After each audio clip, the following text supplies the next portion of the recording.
Apa fungsi mata yang telah Allah tetapkan? Bukan sekedar melihat.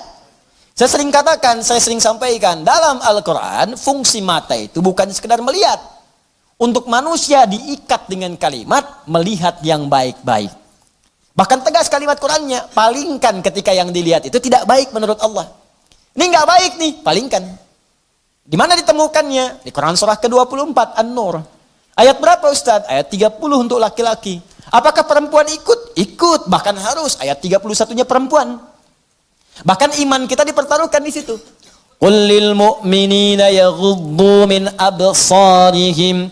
Katakan pada pria-pria yang masih merasa punya iman, kalau nggak punya iman, ya nggak masalah. Karena imannya nggak ada, maka nggak ada rem dalam dirinya. Karena iman nggak ada, maka nggak ada petunjuk pada hatinya. Di hati itu ada iman. Kata Allah, kalau hatinya ada iman, maka iman itu akan merambat ke seluruh anggota tubuhnya. Saat dia naik ke mata, yaghuddu min absarihim, maka imannya akan menunjukkan apa yang harus dilihat oleh matanya. Ketika yang dilihat itu tidak benar menurut imannya, maka dia akan palingkan dari pandangan itu. Nah, jadi kalau ingin mensyukuri nikmat mata, pakai mata ini untuk melihat yang benar-benar. Yang baik-baik menurut Allah. Itu tandanya kita bersyukur dengan nikmat. Dan tanda yang kedua, iman kita masih ada. Masih kuat. Jadi kalau kita mengatakan Alhamdulillah, Alhamdulillah, Alhamdulillah nikmat mata. Tapi mata dipakai pada yang tidak benar. Itu bukan syukur namanya. Apalagi pas diucapkan, pas dilihat yang nggak benar. Gambar apa ini? Ini nih, nggak benar nih gambar nih. Alhamdulillah. Nah, alhamdulillah, pandangan pertama, selanjutnya kan nggak boleh. Kalimatul haq, bihal batil. Ya, kalimatnya benar, cuma ditempatkan di tempat yang salah. Paham? Jadi coba cek deh. Katanya Alhamdulillah, tapi mata masih dipakai pada yang tidak baik. Berapa kali Anda melihat gambar yang tidak tepat saat membuka status? Saat mengupdate status? Saat melihat browsing, searching, berita di internet? Saat membuka handphone, berapa kali iklan tampil? Kemudian mata kita bisa mengelak dengan cepat. Pindahkan pandangan. Itu baru satu. Belum telinga. Nikmat telinga, gunakan telinga sesuai dengan fungsi yang telah Allah tetapkan. Kata Allah, jangan dengar yang tidak baik. Ya ayyuhalladzina amanu, hai orang-orang masih merasa punya iman, la yaghtab ba'dukum ba'dha, jangan dengarkan gibah. Jangan bergibah, jangan dengarkan gibah. Jangan bikin acara gibah, jangan jadi pelaku gibah. Sekarang dikemas jadi acara TV. Itu yang repot, gibah. Ya, bikin situ tulisan. Memang kadang-kadang gini, kalau maksiat itu jangan dikemas-kemas. Semakin dikemas kelihatannya semakin bagus. Dijualnya jadi menarik. Bikin aja title yang langsung tunjukkan pada tingkat maksiatnya. Ya. Jadi kalau ada tayangan-tayangan gosip, langsung antum sebarkan berita, tayangan gibah. Gitu aja. Sebarin tuh ke yang lain, share. Tayangan gibah, terus turunkan ayat Quran di bawahnya. Khusus bagi orang Islam saja supaya nggak jadi tersangka nanti. Gampang. Udah. Paham ya? Nah, ini gitu aja, nanti hilang sendiri. Ya, jadi dan jangan jadi pelakunya, katanya muslim tapi jadi pelaku gibah. Aneh. Jelas ya, iman kita dipertaruhkan di situ. Tuh, itu baru mata, ke telinga, belum ke lisan. Ya lisan pakai untuk apa? Bicara yang benar. Makanya Nabi itu mengikat dua saja. Maaf, man kana yu'minu, iman lagi tuh. Man kana yu'minu billahi wal yaumil akhir falyaqul khairan aw liyasmut. Siapa yang masih merasa beriman pada Allah dan hari akhir. Kenapa ada hari akhir? Menunjukkan hisab. Dihisab. Wafat dihisab. Itu penegas tuh. Jadi kalau melanggar ketentuan ini, maaf, berarti iman bermasalah. Yang kedua, merasa ringan saat dihisab. Falyakul khairan, katakan yang baik-baik. Jadi kalau masih punya iman, yang nggak baik itu nggak akan dikatakan. Apa yang nggak baik?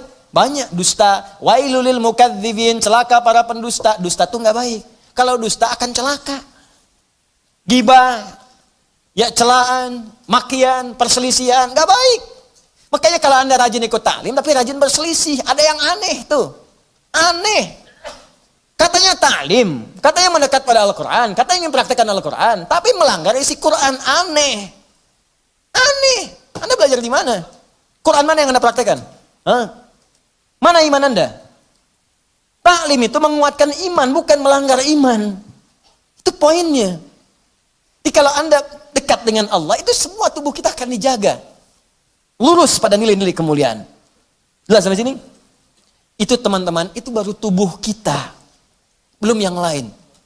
Ini saya tanya pada Anda. Ya, mulai dari pakaian, alas kaki, rumah, ya, kendaraan. Pertanyaan saya, berapa nikmat yang telah kita peroleh, yang telah kita gunakan sesuai fungsi yang telah Allah tetapkan kepada kita. Makanya pelajari dulu sebelum meminta kepada Allah. Ya Allah, berikan aku anugerah rumah. Apa fungsi rumah menurut Allah dan Rasulnya? Turunkan. Ada fungsi rumah untuk berzikir, fungsi rumah sebagai naungan. Fungsi rumah itu ada 3-4 dalam Al-Quran. Ada manzil, kenapa rumah disebut dengan manzil? Ada bait, kenapa disebut dengan bait? Ada dar, kenapa disebut dengan dar? Ada maskan, kenapa disebut dengan maskan? Ada di situ turunannya, pelajarin dulu. Jangan ngotot minta sesuatu, tapi ketika diberikan gak bisa syukurin. Itu yang bahaya nanti saat hisab. Nih rumah, kenapa disebut dengan maskan? Tempat untuk tinggal. Tapi kata maskan dari kata sakinah. Sakinah itu sesuatu yang tenang, tentram. Ciptakan ketentraman di rumah, ciptakan ketenangan di rumah. Kalau sudah punya rumah, bikin suasana tenang di rumah. Jangan di rumah ribut terus. Di rumah berselisih terus. Kalau Anda di rumah tiap hari ribut, artinya kurang syukur Anda kepada Allah. Orang yang nggak punya rumah, belum dapat amanah rumah, masih ngontrak, ada yang numpang tinggal, dia hidupnya tenang. Masa Anda yang dikasih nggak tenang? Padahal tempatnya disebut maskan, tempat untuk tenang. Ustadz, kenapa saya nggak tenang? Karena Anda nggak belajar turunan dari maskan. Maskan itu sifatnya sakinah. Sakinah itu dibawa ke rumah tangga. Ayatnya Quran 30, surah 30 ayat 21. Pelajari ayatnya. Di situ ada sakinah. Sakinah dapat, mawadah turun. Mawadah turun, rahmat dapat. Di situ disingkat sakinah, mawadah, rahmah. Disingkat jadi samara. Dibawa ke dapur jadi sambara. Itu. Ini kan pernikahan seperti sayembara, tebak-tebakan. Anda mendapatkan samara, tapi Anda tidak menggali hikmahnya, bagaimana bisa meraihnya? Anda mendapatkan pengen sakinah, tempatnya maskan yang punya Allah, tapi Anda sendiri jauh dari Allah, bagaimana bisa mendapatinya? Makanya fungsi rumah yang kedua disebut bait. Bait itu dari bata yabitu, baitan, tempat menetap. Tapi bukan sekedar menetap. Karena dalam Al-Quran ketika disebutkan bait, sesuatu yang mendekatkan diri dengan Allah. Makanya Ka'bah disebut bait. Quran surah ketiga ayat 96. Inna awwala baitin wudi'a lin-nasi alladzi bi Bakkah mubarakah. Sungguh rumah pertama yang ditetapkan untuk manusia itu apa? Ka'bah yang terletak di Mekah yang diberkahi. Kenapa Ka'bah disebut dengan bait? Untuk menunjukkan setiap fungsi bait itu menghadap ke arah Ka'bah. Kenapa disebut menghadap ke Ka'bah? Untuk menunjukkan ketaatan kita kepada Allah. Ibadah. Diturunkan di hadis Nabi. Pakai zikir. Rumah yang tidak digunakan untuk berzikir seperti kuburan, sepi. Bukan sekedar zikirnya, karena dengan zikir itu kita menjadi lebih dekat dengan Allah. Ketika dekat dengan Allah, rahmat turun. Begitu Joni cara memahaminya. Oh, ini rumah dibangun-bangun, diluas-luas, tapi jauh dari Allah. Ya gimana bisa nyaman tinggal di rumah? Luasin. Silahkan aja luasin. Kandang ayam juga luas. Main ke Subang tuh banyak kandang ayam. Kandang ayam juga luas. Apa bedanya rumah Anda dengan kandang ayam? Apa beda rumah Anda dengan Ragunan? Ragunan juga luas tuh, kandang singa luas begitu. Luas. Apa bedanya? Bedanya pakai zikir. Zikir. Apa itu zikir? Banyak di Quran. Salat zikir, Quran surah 20 ayat ke-14. Wa aqimi sholata li dzikri, baca Quran zikir, Quran surah ke-15 ayat 9. Inna nahnu nazzalna dzikra wa inna lahu lahafizun. Bacaan subhanallah alhamdulillah kalimat thayyibat zikir, Quran surah ke-4 ayat 103. Asmaul husna zikir, Quran surah ke-2 ayat 152. Ditafsirkan Quran surah ke-17 ayat ke-110. Doa itu zikir, Quran surah ke-7 ayat 205. Menghafal Quran zikir, Quran surah ke-54 ayat 17 ayat 22 ayat 32 ayat 40. Kenapa nggak dihidupkan di rumah tuh begitu? Zikir. Semua, ayo coba deh. Dengan istri menghafal, kan? Masya Allah. Gak apa-apa sambil bercanda. Setelah itu, berlomba. Gak apa-apa. Mama, sayang, Masya Allah. Tahu nggak bedanya keramik sama kamu? Wah, gitu. Nggak tahu, Pak. Kalau keramik, makin lama, makin antik. Kalau kamu, makin lama, makin cantik. Catat.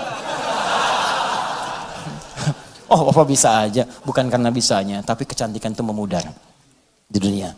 Saya ingin semua bertahan sampai ke akhirat. Yuk, kita mulai dengan menghafal Quran.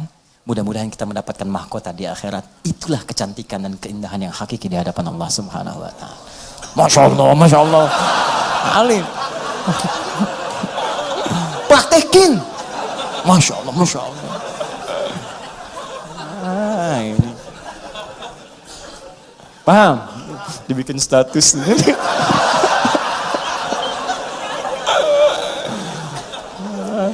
Aduh. Dunia ada aja. Gitu caranya. Kalau dipakai banyak anak tuh. Coba lah anak-anak. Udah kalau lihat anak tuh lagi kosong dia baca Quran, lagi main tiba-tiba baca Al-Mulk, baca Al-Qalam, baca macam-macam. Itu indah pokoknya deh. Antum lagi pulang lagi capek tiba-tiba anak dalam mainnya dia baca tuh. Amma yatasalun, lagi main aja, main sepeda, main apa gitu. Hidup tuh suasana rumah. Pakai trigger dulu, ya, kayak speaker aktif atau apa gitu kan. Ya, kemudian pasangkan 24 jam putar. Jadi suasananya terbawa. Antum belum baca nggak apa-apa, mulai pasang dulu aja speaker aktifnya. 24 jam isi, nggak apa-apa muter. Dan biasakan ya anak-anak begitu. Ya, saya berusaha mencoba.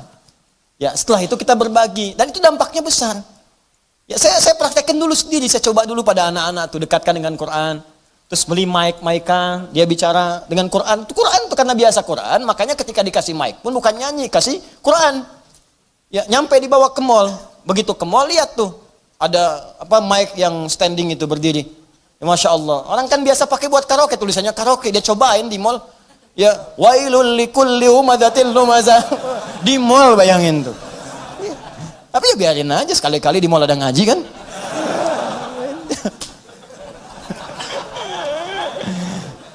Tapi ya begitu gitu. Itulah nikmat, itulah syukur. Syukur itu butuh realisasi, bukan cuma ucapan. Alhamdulillah rumah kita besar, syukur aja silakan undang bagi dengan tetangga, alhamdulillah. Tapi buktikan, jangan setelah undang tetangga segala rupa, lupa lagi dengan Allah. Tuh kalau digali banyak, ada maskan, ada bait, ada dar, ada manzil. Manzil nazala, turun, manzil tempat menurunkan. Apa yang diturunkan situ? Turunkan keturunan. Makanya jangan pernah bermaksiat di luar rumah. Setelah berumah tangga ada rumah, lakukan semua hubungan di dalam rumah. Jangan maksiat di luar rumah. Ya, yang kedua menurunkan kasih sayang, menurunkan segala rahmat, menurunkan segala perhatian. Di situ berikan pada anak, pada setiap yang ada di rumah dan sebagainya. Itu baru satu. Di kadang-kadang begini, Allah udah kasih, minta yang lain, yang ini aja belum dipakai ibadah. Antum udah nyari-nyari pakaian yang lain, ini pakaian yang dipakai ini udah pernah dipakai ibadah belum? Pakai sholat, pakai ngaji, pakai macam-macam. Ini kadang-kadang begini, saya sering dapat pertanyaan, Ustaz, saya ini cari pekerjaan, nggak pernah keterima. Saya bilang, sini mas, baju ada? Ada. Makan tiap hari ada? Alhamdulillah. Kendaraan ada? Sepeda Ustaz punya? Alhamdulillah. Baik. Rumah ada? Ada Ustaz, alhamdulillah.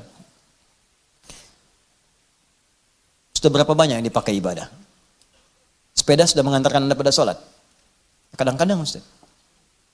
Baju udah semua dipakai ibadah? Ya belum semua Ustaz. Ah itu Anda itu begitu. Itu kan semua titipan. Setiap titipan akan ditanya. Semua orang yang dititipkan itu nggak pengen banyak. Nggak ada orang titipin pengen banyak. Pengennya sedikit supaya gampang dikembalikan. Atau saat ditanya menjadi lebih mudah menjawabnya. Nah sekarang Anda aja yang dikasih oleh Allah saja titipan belum digunakan pada yang benar. Bagaimana bisa meminta yang lain?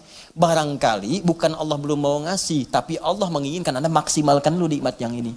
Kalau sudah semua maksimal, jangankan Anda minta, belum minta pun Allah bisa kirimkan yang lain. Itu poinnya. Mudah bagi Allah. Karena Allah mampu menguasai semua alam. Jangankan pengen pekerjaan, semua alam pengen dikasihkan. Jangankan menguasai, merawat semuanya, memberikan semuanya, ngasih, memberikan, merawat, mencukupkan, semua diberikan.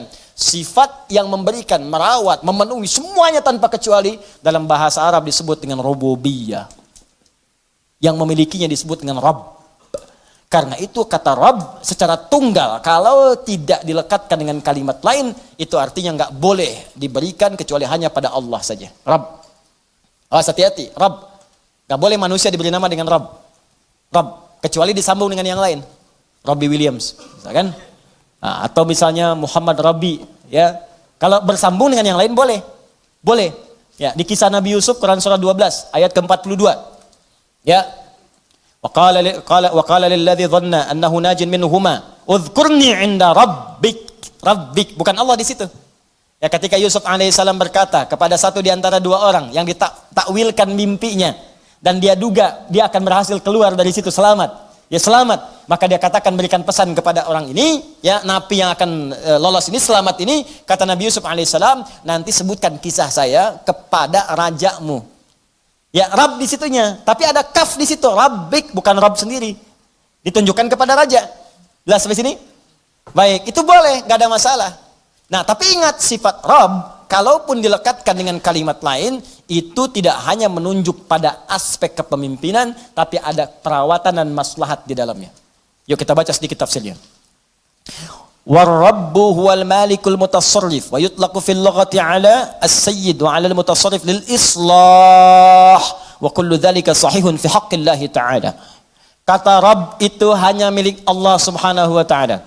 Bermakna malik yang memiliki segalanya. Mutasarrif yang berkehendak untuk menggunakan pada apapun yang dikehendakinya pada semua yang dimilikinya. Terserah Allah. Terserah Allah. Nih, maaf ya. Maaf sekali lagi, maaf. Ini tangan punya siapa? Ya Allah. Maaf. Mata punya siapa? Ya Allah. Telinga punya siapa? Nah, karena punya Allah, terserah Allah, ya Allah yang punya. Iya kan? Sekarang yang punya nitipin ke kita supaya kita pakai. Makanya kita katakan inna lillah, kita itu punya Allah. Inna lillahi, kita semua punya Allah. Wa inna ilaihi raji'un. Karena kita punya Allah, besok lusa kita pulang kepada Allah. Karena kita punya Allah, mata punya Allah, telinga punya Allah, tangan punya Allah, terserah Allah. Maka Allah bikin aturan. Karena kamu punya saya yang ciptakan. Nih cara menggunakan semua jasad dalam tubuhmu. Pakai sesuai petunjuk pemiliknya. Tangan gunakan begini, mata gunakan begini. Makanya kalau tangan dipakai maksiat, Allah marah yang punya. Wasariqu wasariqatu faqtu aydiyahuma, kata Allah, tangan, saya kan suruh gunakan yang baik. Kenapa dipakai mencuri? Daripada pakai mencuri, potong aja tangannya. Yang punya marah. Saya punya motor saya titipkan pada Anda. Saya bilang pakai motor ya, pakai yang baik-baik, buat taklim, buat cari nafkah. Anda pakai motor buat maksiat, rampok orang pakai motor itu, saya marah nggak? Marah. Motor Anda tabrak-tabrakin, bemper pengok, spion hilang, itu kan? Semua habis. Marah nggak saya? Marah. Ini tubuh kita punya Allah, dipakai maksiat, ya wajar Allah marah. Perangkat hidup punya Allah, dipakai maksiat, wajar Allah marah. Malikul mutasarrif. Makanya kata yang memiliki dan mengatur semuanya sesuai dengan kehendaknya itu Rabb namanya. Kalau kalimat itu diambil untuk sifat keteladanan kepada makhluk misal manusia, maka tambahkan kalimat lain. Rabbul bait yang merawat rumah. Ya, Rabbud daulah yang merawat pemerintahan. Kenapa disebut Rabb? Supaya dengan perawatan itu memberikan maslahat. Makanya para pemimpin baik di rumah tangga ataupun aspek yang lebih luas lagi, kalau dia memimpin tapi tidak mengarahkan pada yang lebih baik, besar pertanggungjawabannya di hadapan Allah Subhanahu wa taala. Tinggi itu. Awas, hati-hati. Hati-hati. Dan itu berat di hadapan Allah Subhanahu wa taala. Nah, kita tutup kalimatnya, alhamdulillahi rabbil alamin. Kata Allah, kenapa menggunakan kata Rabb? Rabb itu sifat memberi tanpa batas, sifat merawat dengan sempurna. Kalau engkau bersyukur kepadaku, menggunakan semua nikmat yang telah aku berikan sesuai dengan perintahku dan fungsinya, maka aku akan tambahkan lagi bagi kalian. Tambahkan lagi. Dan aku akan rawat kalian beserta nikmat-nikmat itu, sehingga semua nikmat terpakai dalam hidup kalian. Itu yang disebut dengan berkah. Dapat gaji 100.000, semuanya tergunakan dalam manfaat. Kan ada orang dapat 1 miliar sebulan, tapi nggak ada manfaatnya, habis. 100 juta 3 hari habis. 200 juta sepekan habis, tapi manfaatnya nggak kerasa. Aduh, kadang-kadang kasihan. Kasihan banget. Dapat gaji 100 juta, sepekan habis. Pakai nonton burung, pakai nonton kuda doang. Kuda lewat, bayar 20 juta, cuma lihat kuda doang. Masya Allah, pakai ini, pakai itu, jalan sini, dia sini nggak menikmati. Kalau berkah nggak apa-apa, makin banyak makin berkah, banyak beri orang lagi, sedekah lagi, berkah nggak apa-apa. Ya, pilih mana? Sedikit tapi berkah atau banyak tapi berkah? Banyak tapi berkah. Banyak berkah. Ya berangkat umrah, berangkat haji, sedekah, infak, ini banyak berkah, banyak. Alhamdulillah, nggak apa-apa. Tapi sering terjadi banyak dikumpul-kumpul, dia sendiri nggak merasakan itu. Dan yang paling dahsyat itu kadang berkelahi dengan orang yang dipegang aja di tabungannya belum habis. Itu sekarang banyak orang aneh itu, banyak orang aneh. Beneran, serius saya. Banyak orang aneh. Kalau Anda cek kekayaannya luar biasa. miliaran, triliunan dan sebagainya. Tapi masih mengharapkan yang lain, itu aja belum kepake buat dia. Bawa uang aja 1 miliar, masuk ke restoran, makan, mau makan apa situ? Itu aja belum habis. Sudah pengen makan aspal, makan hutan, makan ini, makan itu. Allahu Akbar. Apa yang mau dimakan? Kasihan saya. Kasihan bener. Hidupnya kasihan, dikumpul-kumpul kepake enggak, mati aja, udah. Udah selesai itu. Jadi cuma mewariskan masalah. Dan kalau enggak berkah, celaka begitu dia meninggal, orang rebutan, anak cucunya rebutan, saling tembak, saling bunuh, meninggal, enggak ada yang dapet. Kan sering saya bilang kayak 2 orang rebutan mobil, dua-duanya meninggal, mobilnya cuma ketawa. Paham ya? Nah, maka kalau kita benar menggunakannya, Rabb, sifat rububiyah itu muncul. Allah akan merawat. Maksudnya menjadikan semua nikmat yang Allah berikan pada kita berkah. Kepake semua. Kepake, ada manfaatnya. Berkah itu ziyadatul khair, nilai kebaikannya bertambah. Nah, kemudian sifat Allah untuk memberikan tambahan itu dialihkan, diuraikan pada kita dengan melimpah. Tambah, tambah, tambah, tambah. Kata Allah, jangankan rumahmu yang kecil itu, semua alam saja tanpa batas saya bisa rawat. Jangankan kau minta yang sedikit, minta semua alam pun aku berikan karena aku Rabbul Alamin.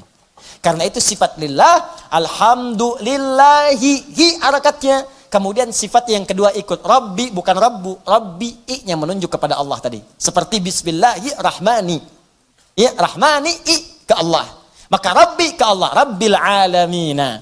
Kata Allah, akulah Tuhan yang merawat, yang menguasai semua alam. Alam saja sudah jamak bentuknya, alam jamak, alamin jamul jamak, jamak dari semua jamak. Jadi kalau ada yang banyak, semua yang banyak itu aku kuasai, kata Allah. Manusia sedikit. Kalau kau mau minta, aku berikan. Apa yang kamu inginkan?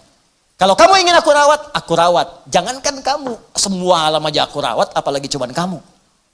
Sudah hasil? Nah, maka dari itu, pada ayat yang ketiganya, Allah turunkan kemudian ayat yang sangat indah untuk menerapkan kaidah di ayat yang kedua ini. Perhatikan baik-baik. Kalau Anda benar-benar bersyukur kepadaku, kata Allah, menggunakan nikmat dengan baik, sesuai peruntukanku, aku akan tambahkan kepadamu, aku akan rawat nikmatmu, bahkan apapun yang kamu minta, walaupun sepenuh alam, aku akan berikan jika engkau itu butuhkan. Karena aku penguasa, pemilik, dan pengatur semua alam tanpa kecuali. Maka turun Quran surah ke-14 ayat ke-7 di kaidah ini. La in syakartum la azidannakum. Kalau engkau bersyukur kepadaku, la azidannakum, maka aku akan tambahkan kepadamu.